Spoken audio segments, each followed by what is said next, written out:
Maka bersungut-sungutlah bangsa itu kepada Musa dan berkata, "Mengapa pula engkau memimpin kami keluar dari Mesir untuk membunuh kami, anak-anak dan ternak kami dengan kehausan?"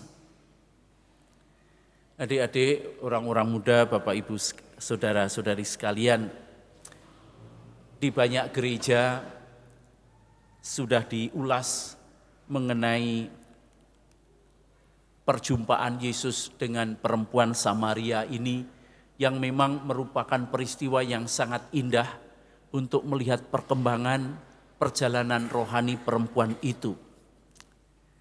Tetapi dengan beberapa alasan, saya ingin mengajak Bapak Ibu, saudara-saudari, adik-adik, orang muda untuk melihat apa yang terjadi pada umat Israel waktu itu, dan mari kita belajar dari pengalaman itu supaya akhirnya kita boleh menimba air kehidupan yang ada di dalam Yesus sendiri. Keluhan protes yang disampaikan oleh umat Israel tadi sebetulnya sudah lebih dahulu diungkapkan pada peristiwa-peristiwa sebelumnya. Ada peristiwa sebelumnya dan protes itu dikatakan begini, kalau kami mati tadinya di tanah Mesir oleh tangan Tuhan, ketika kami duduk menghadapi kuali berisi daging dan makan roti sampai kenyang. Sebab kamu membawa kami keluar ke padang gurun ini untuk membunuh seluruh jemaah ini dengan kelaparan. Maka protes itu tidak hanya sekali, tapi ternyata disampaikan beberapa kali oleh Israel kepada Musa dan kepada Allah. Maka baik kalau kita lihat protes ini protes apa? Teriakan ini teriakan apa? Dalam peristiwa Allah mengajak Israel keluar dari Mesir adalah sebuah gerakan Allah untuk menolong umatnya yang sedang menderita dari penindasan bangsa Mesir. Tetapi bukan sekedar penindasan politis, ekonomi, tetapi juga adalah saat Allah ingin mengajak umatnya untuk masuk sebuah cara hidup baru. Cara hidup yang dijalani seturut rencana penciptaan Allah. Lewat Musa, Allah mengajak Israel memasuki peziarah masyarakat alternatif yang memang pantas ditawarkan, dihidupi oleh Israel dan orang-orang yang sampai sekarang adalah para pengikut Yesus. Memasuki masyarakat alternatif. Perjalanan yang panjang ini tentu banyak tantangannya. Tidak selalu nyaman. Ada beberapa atau pengalaman-pengalaman kekurang nyamanan atau menjadi ketidakpuasan pada peristiwa-peristiwa tertentu. Keluar dari Mesir bukanlah sekedar keluar dari penindasan, tetapi adalah sebuah gerakan keluar dari kebudayaan, kebiasaan, cara-cara hidup, dari sistem ekonomi, sistem sosial yang tidak seturut dengan kehendak Allah. Allah menghendaki agar Israel menghidupi kekudusannya dengan tidak memakai cara hidup orang Mesir dan bangsa-bangsa sekitarnya. Nah, ini yang sulit. Pada terapan hidup kita, menjadi pengikut Yesus adalah sebuah keputusan bebas, merdeka.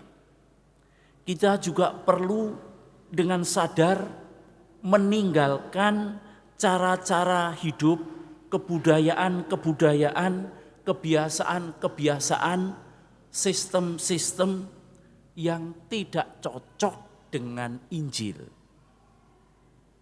Maka mengikuti Yesus menjadi murid itu memasuki sebuah cara pengudusan sebagai masyarakat alternatif. Ketika itu kita terapkan, lalu kita merasakan ada banyak tantangan. Contoh yang terjadi dan tidak mudah untuk kita menangkan adalah bagaimana kita berhadapan dengan konsumerisme. Bagaimana kita sulit untuk meninggalkan kebiasaan hedon, menikmati secara serakah. Kita sulit meninggalkan sistem ekonomi yang merugikan orang lain. Pada saat kita mencoba untuk memasuki cara hidup Yesus dalam cara hidup bermasyarakat kita lalu akan berhadapan dengan suasana keinginan untuk protes, untuk menyatakan ketidakpuasan kita. Dan itu akan muncul dalam berbagai bentuk, sebuah sikap bersungut-sungut kalau bahasa kitab suci, tetapi juga sebuah ungkapan kehausan yang sangat mendalam yang memang perlu diobati dengan air yang bisa menghidupkan. Salah satu atau beberapa contoh yang biasa kita hadapi sebagai umat Katolik. Ketika diajak misalnya ini ya, memilah sampah. Ini plastik, ini sampah kertas, ini sampah basah. Reaksi pertama orang mengatakan apa? Ngapain sih harus ditata, ribet. Lalu protes itu disampaikan dengan sengaja menempatkan sampah plastik di tempat sampah basah, menempatkan sampah basah di tempat sampah plastik. Sebagai bentuk protes karena aku tidak mau diatur. Itu sering terjadi. Ketika ada tulisan,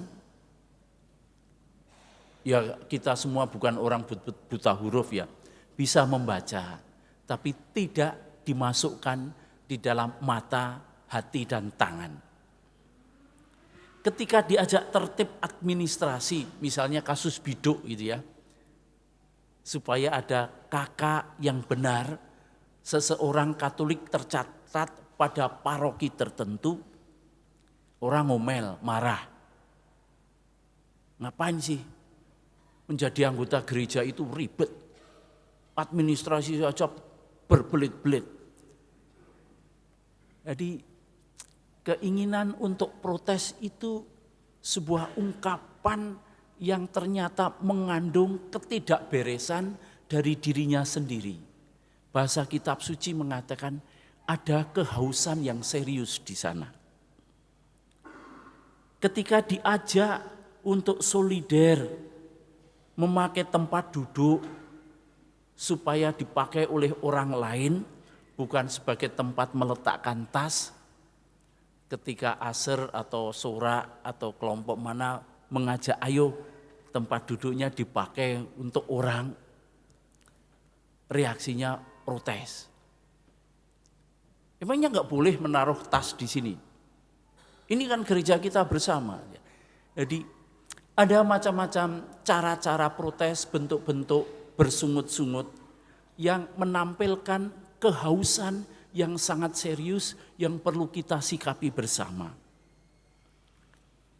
Bapak, Ibu, saudara-saudari, adik-adik orang muda. Biasanya protes, gerutu, hujat, maki-maki itu terjadi karena kita memang mengaku sebagai murid Yesus, tetapi belum berhasil menerima konsekuensi memanggul salib. Jadi kita memisahkan salib dari kehidupan kita. Israel menggerutu karena meskipun dalam perjalanan padang gurun, mereka mengira akan mendapatkan kemudahan seperti waktu hidup dulu di Mesir. Dan kita mengikuti Yesus tetapi tidak meninggalkan cara-cara pikir yang lama. Maka dalam janji baptis selalu akan diulang pertanyaan itu. Bersediakah meninggalkan hiburan yang tidak sehat dan lain sebagainya. Bapak, Ibu, saudara-saudari sekalian, yang pantas kita pelajari, kita petik dari orang Israel dalam perjalanan itu adalah bahwa meskipun mereka menggerutu dan protes pada Musa dan Allah, tetapi mereka tetap berjalan bersama Musa. Tidak kembali ke Mesir, mereka jalan terus. Maka mari kita belajar dari peristiwa ini, bahwa meskipun kita bisa jatuh dengan protes menggerutu, tidak puas dengan layanan gereja, tidak puas dengan paus, tidak puas dengan uskup tertentu, tidak puas dengan romo tertentu atau jemaat tertentu. Oke. Tapi kita tidak meninggalkan gereja. Mari kita jalan terus. Protes tidak sama dengan meninggalkan. Dan protes ini akan luruh, akan surut ketika kita berhasil melihat salib dan menerimanya. Menerima salib itu dalam hidup kita. Belajar dari perempuan Samaria yang berjumpa dengan Yesus itu, keberanian menangkap kehadiran Yesus sebagai pemberi air hidup.